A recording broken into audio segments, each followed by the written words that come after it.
Honorable Leader of the Opposition.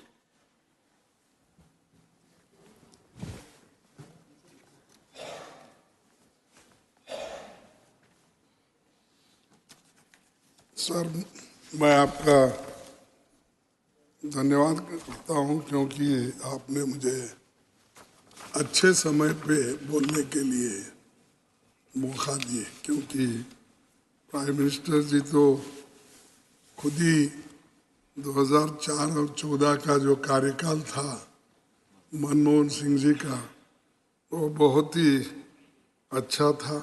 उन्होंने अच्छी काम की। इसकी जो सालाना या उसकी जो तारीफ की, उसीलिए मैं आपको धन्यवाद देता हूँ। ऐसी ही चलती रहे, जो अच्छे काम होते उसकी तारीफ करो, जो कमियां होती हैं वो गिनते जाओ। सर, एक सच बात है कि मनमोहन सिंह जी के ज़माने में, चाहे वो प्राइम मिनिस्टर हो, चाहे वो फाइनेंस मिनिस्टर हो, बहुत अच्छे काम करके देश को एक पटरी पे उन्होंने लाई और प्रगति जो चल रही है वहाँ से ही ये शुरू हुई है। सर, ये अपर हाउस एक परमानेंट हाउस है। समाज के विभिन्न क्षेत्रों में प्रतिनिधि यहाँ आते हैं। परिवर्तन और कंटिन्यूटी जारी रहती है। हमारा हाउस कभी डिसॉल्व नहीं होता। हो सकता है मोदी साहब का हाउस डिसॉल्व हो सकता है, लेकिन हमारा और आपका हाउस डिसॉल्व नहीं हो सकता। ये चलते रहते हैं और 1/3 मेंबर्स रिटायर होते हैं, फिर आते हैं कि उसमें अच्छे लोग, बहुत से आर्टिस्ट आते हैं, लिटरेरी फिगर आते हैं, साइंटिस्ट आते हैं और अच्छे बोलने वाले आते हैं, प्रोफेसर्स आते हैं, और जो देश के बारे में अपनी आइडिया देने वाले या मार्गदर्शन करने वाले लोग यहाँ पर इस सदन में रहते हैं। तो इसका फायदा भी सरकार को होता है और सरकार भी उनके विचारों को सोच समझकर कानून में तब्दीली करना, कानून में उसको समाया जाना, ये काम करते रहते हैं। पहले से भी करते आए हैं। सभापति जी, समय अपनी गति से चलता रहता है। संस्थाएं कायम रहती है, लोगों के चेहरे बदलते रहते हैं, नए आते पुराने जाते हैं। फिर भी इस क्रम में मई महीनों तक कुल 28 सांसद रिटायर हो रहे हैं। जो लोग रिटायर हो रहे हैं उसमें कोई अहम लोग भी हैं, और हमारी कांग्रेस पार्टी से देश के पूर्व प्रधानमंत्री जी doctor Manmohan Singh ji, Abhishek Manu Singh ji, Rajmani Patel, doctor Syed Nasir Hussain, doctor L Hanumanthaiah, GC Chandrashekhar, Akhilesh Prasad Singh, Narayan Bhai Rathod, doctor Amit Yagnik और कुमार केतकर, ये अप्रैल में रिटायर होंगे।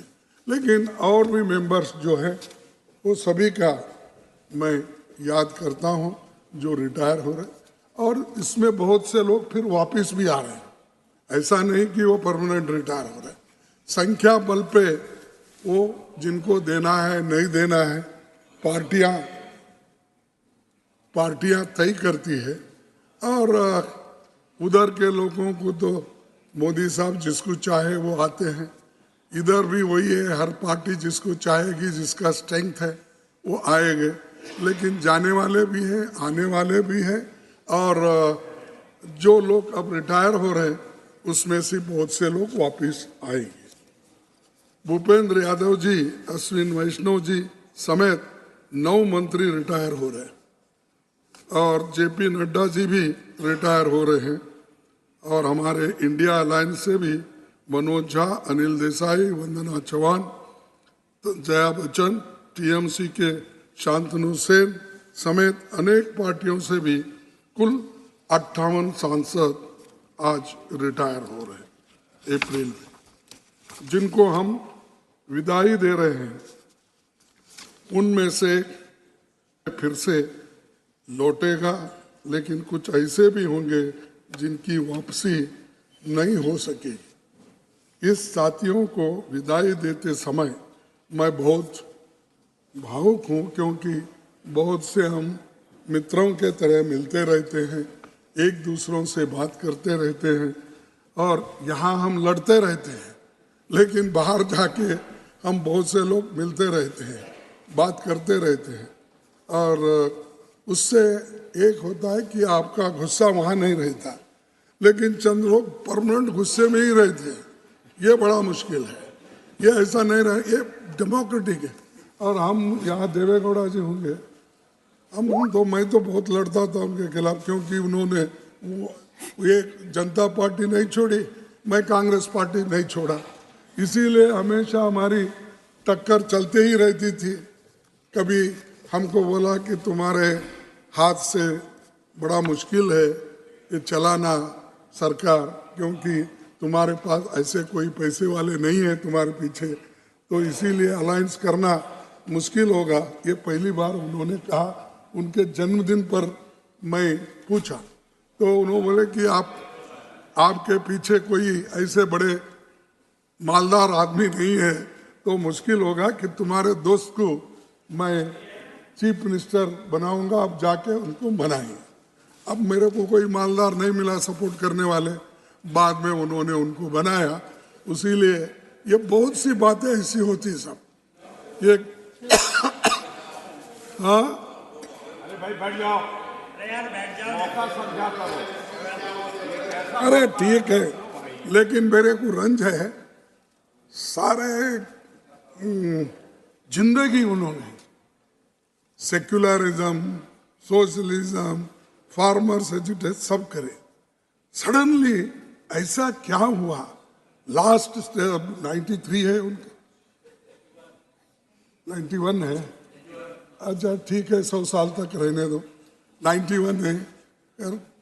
अब सडनली जाके मोदी साहब उन्होंने ऐसा गले में मिले हैं और वो पकड़ आप नहीं थे, तो इतनी तारीफ आपकी उन्होंने की, मैं समझता हूँ जिंदगी में किसी आदमी की उन्होंने तारीफ की ही नहीं, रियली समझता हूँ, क्योंकि मैं उनके साथ वहां पर 20, 25, 30 साल था और यहाँ पर भी कभी किसके बारे में तारीफ करने की उनकी आदत ही नहीं है, लेकिन वो आदत बदली कैसी मेरे को बड़ा मुश्किल है।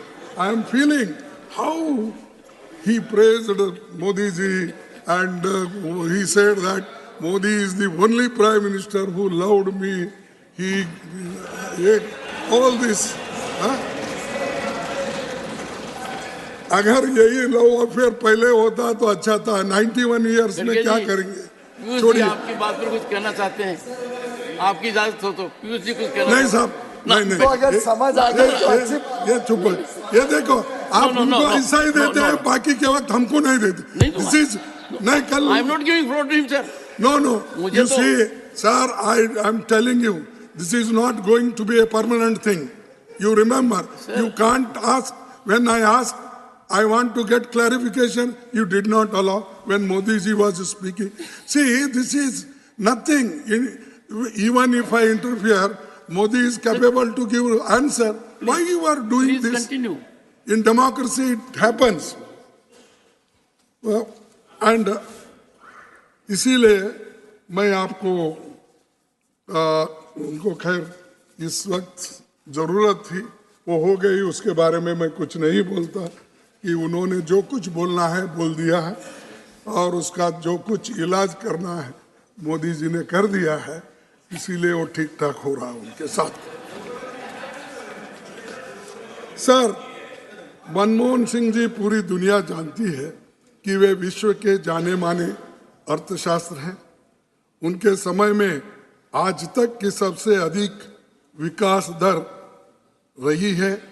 यूपीए में उनके ही शासन काल में नागरिकों को फूड का कानून अधिकार, शिक्षा अधिकार, वनाधिकार, भूमि अधिकार, संरक्षण और सूचना अधिकार जैसे ऐतिहासिक कामों के लिए जाना जाएगा।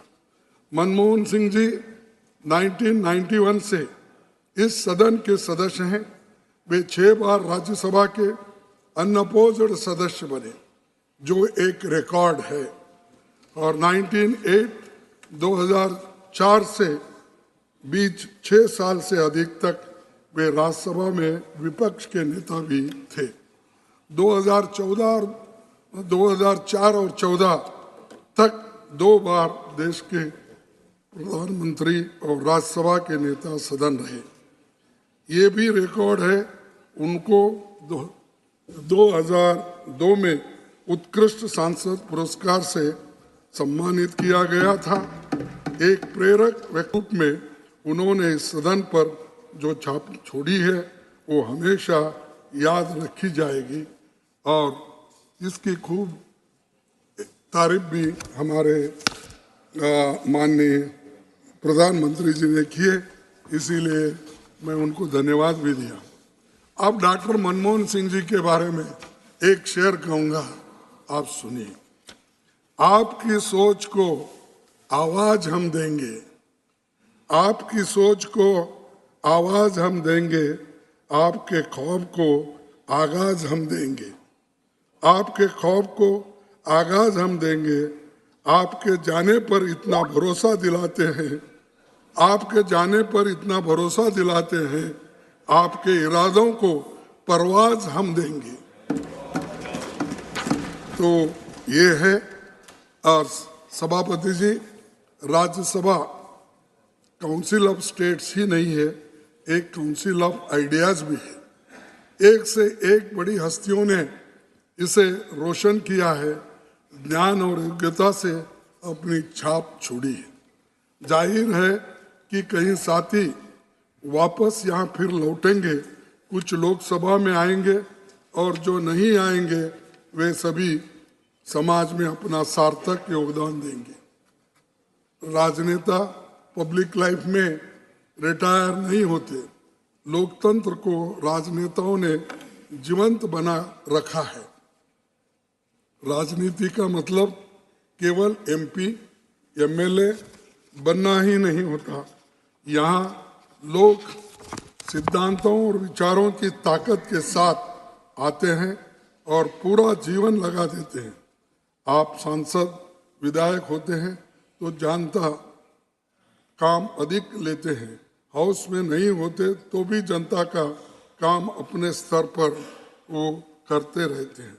सर, और एक दिक्कत क्या है, ये रिटायर जब होते हैं राज्यसभा या लोकसभा के लोग, उनको इतनी दिक्कत होती है, कभी कभी गरीब लोग भी आते हैं, कभी पढ़े लिखे लोग भी आते हैं। उनको उनके रिटायर जब होते हैं तब उनको देखने वाला कोई नहीं रहता। इवन अगर बीमार गिरे तो जो उनको जो पेंशन मिलेगा या उनको जो मदद मिलेगी ये हेल्थ केयर के लिए, तो वो भी कठिन है। लेकिन लोग तो ये बोलते हैं, सबको बोलते हैं, उसमें अच्छे बुरे कोई फर्क नहीं करते लोग। अरे उसको क्या कम है, वो तो राज्यसभा मेंबर 10 साल था, उसको क्या कम है, वो एमपी 3 टर्म था। अरे भाई, ऐसे लोग भी हैं जो अपना पूरा सार्वजनिक जीवन प्रामाणिकता से लोगों की सेवा की है, लेकिन उनके बारे में कोई सोचता ही नहीं। टीका करते हैं सब लोग और ये बोलते हैं इतने साल हो गए, कितना खाया होगा, कितना नहीं किया, क्या नहीं, क्यों देना उसको मदद। कभी कभी बच्चे भी दूर हो जाते हैं उनसे, तो इससे उनको इतनी मुश्किल भी है। और हम लोग क्या करते हैं, किसी की मदद करो, सहूलत दो बोले तो वो एमपी है, क्यों सहूलत देना। अरे जो तुम्हारे 1,30,40,000 में उसकी प्रामाणिकता से वो काम कर सकता है। मैं बड़ा बोल के नहीं बोल रहा हूँ, लेकिन आप हकीकत देखिए। अब हम क्या 53 साल 54 साल से है, मालूम नहीं होता। आप भी है, चीफ मिनिस्टर थे, प्राइम मिनिस्टर थे, मालूम नहीं होता। सब मिलते रहता है, सहूलत है, तो आप वो फील। जो गरीब लोग आते हैं, जिनको आप चुनते हैं, हम चुनते हैं, उनकी बड़ी मुसीबत है। खैर, उनके बारे में सोचिए। राज्यसभा के पहले सभापति डॉक्टर एस राधाकृष्णन ने 16 मई 1952 को कहा था, "We are for the first time starting under the parliamentary system with a second chamber in the center, and we should try to do everything in our power to justify to the public of this country that a second chamber is essential to prevent hasty legislation." जो hasty legislation हम करते हैं, सबको बाहर डाल के हम जो पास कर लेते हैं और 146 लोगों को बाहर करो और पास कर लो, ये नहीं करना चाहिए। डॉक्टर राधाकृष्णन 1952 में बोले, लेकिन उसका हम कभी इस्तेमाल नहीं करते, कभी उसके बारे में बोलते नहीं। तो ये इसकी ज़रूरी है कि हेस्टी में अगर लेजिस्लेशन पास किए, कभी कभी बाद में उसकी गलतियां हमको मालूम होती, फिर एक अमेंडमेंट लाओ, फिर एक अमेंडमेंट लाओ, और कुछ नहीं होता। आप स्टैंडिंग कमेटी के डिस्कशन में या जॉइंट पार्लियामेंट्री कमेटी कुछ भी बनाओ, क्या होगा कि आपके पास बहुमत है या दूसरे जो भी आएंगे उनको बहुमत रहता है, वो पास कर लेते हैं, लेकिन सोचने का मौका, छानबीन करने का मौका उनको मिलता है। कृपया करके इसको जल्दी नहीं करना चाहिए कौन सा भी कानून पास करने के लिए, और यहाँ पूरा मौका देना चाहिए कि उसके बारे में। संसदीय लोकतंत्र में राज्यसभा के नई ताकत और गरिमा देन हमारे पहले प्रधानमंत्री पंडित जवाहरलाल नेहरू जी का विशेष योगदान रहा है। उनके प्रयासों से राज्यसभा सांसदों को पब्लिक अकाउंट्स कमेटी और कमेटी ऑन पब्लिक अंडरटेकिंग जैसी फिनेंशियल समिति सदस्यता मिली, यानी ये पहले नहीं था। तो अपना कामकाज का छानबीन करने के लिए public accounts committee and public undertaking committees ये रहे है, लेकिन आज वो कुछ भी लिखते हैं, करते हैं, तो आजकल तो कुछ भी नहीं हो रहा। पिछले ज़माने में तो छोटी छोटी बातों को लेकर अपोजिशन हंगामा मचा के सरकार को बदनाम करने की तो कोशिश करते थे। सर, 1953 में बजट सत्र के दौरान पंडित नेहरू जी ने कहा था, लोकसभा और राज्यसभा मिलकर भारत की संसद बनाते हैं। हमारे संविधान के अनुसार दोनों सदनों की अथॉरिटी के बीच मनी बिल्स को छोड़कर कोई अंतर नहीं है। यहाँ तो बहुत से बिल को तो मनी बिल भी है तो उसको निकाल देते हैं। तो इसीलिए ये हम हमेशा याद रखना चाहिए कि बिल को यानी मनी बिल को कन्वर्ट करके वहाँ ले जाना और यहाँ डिस्कशन के लिए उसको समय नहीं देना, ये ठीक नहीं होता। उसके बारे में भी आपको सोचना है। इस सदन के एक से एक बेहतरीन प्रतिभाएं दी हमारे 6 सभापति doctor A Radhakrishnan, Zakir Hussain, VV Giri, Venkataraman, Shankar Dayal Sharma, KR. Narayanan ये भारत के राष्ट्रपति बने। अब आगे आपकी बारी है, वो कब आएगी क्या नहीं मुझे मालूम नहीं। यहाँ नेता सदन रहे प्रणब मुखर्जी जी इस सदन में उपसभापति रहे, प्रतिभा देवी सिंह पाटिल राष्ट्रपति बने। लेकिन मैं तकलीफ के साथ ये बात रख रहा हूँ कि हाउस में बैठकें कम होने से बिलों पर ढंग से चर्चा नहीं होती है और जल्दबाजी में हम पासी मुद्दों और गरीबों के सवालों को रखने का मौका कम मिलता है। हमारे सदस्य को बोलने के लिए सही समय भी नहीं मिलता। सभापति जी, इस सदन में इस बात पर कई बार गहन चर्चा हुई है कि केवल आकार में भारत का सबसे बड़ा लोकतंत्र होना नाकाफी है, लोकतंत्र के लिए गुणवत्ता में और भी सर्वश्रेष्ठ होना चाहिए। ये तभी संभव है जब वाद विवाद, चर्चा, परस्पर विमर्श और अन्य गतिविधियों के जारी रहे। हम सब जानते हैं कि उच्च सदन के गठन की पृष्ठभूमि पर संविधान सभा में काफी बहसें हुई। उस दौरान सेकेंड चेंबर बनाने के पीछे 2 उद्देश्य बताए गए। उसमें हम कितना सफल रहे ये हमें खुद सोचना चाहिए। बाबा साहब का कहना था कि हर मनुष्य का अपनी निजी दर्शन ही वो मापदंड है। हर मनुष्य का अपना निजी दर्शन ही वो मापदंड है जिसमें कोई स्वयं को परख सकता है। तो सभापति जी, जो साथी रिटायर हो रहे हैं उनके मन में भी कुछ टीस होगी, कुछ सवाल होंगे, कुछ सुझाव हो, इस सदन को देना चाहिए। इस सदन के कामकाज को और गरिमा में बनाने में उनके विचारों का योगदान हो सकता है। और आखिरी में एक बात बोल के मैं अपने शब्दों को समाप्त करता हूँ। दस्तूर है जमाने का ये पुराना, लगा रहता है यहाँ आना और जाना। दस्तूर है जमाने का ये पुराना, लगा रहता है यहाँ आना और जाना। रहो जहाँ अपनी छाप ऐसे छोड़ जाना, रहो जहाँ अपनी छाप रहो जहाँ अपनी छाप ऐसे छोड़ जाना, हर कोई गुनगुनाता रहे आपका ही तराना। Thank you.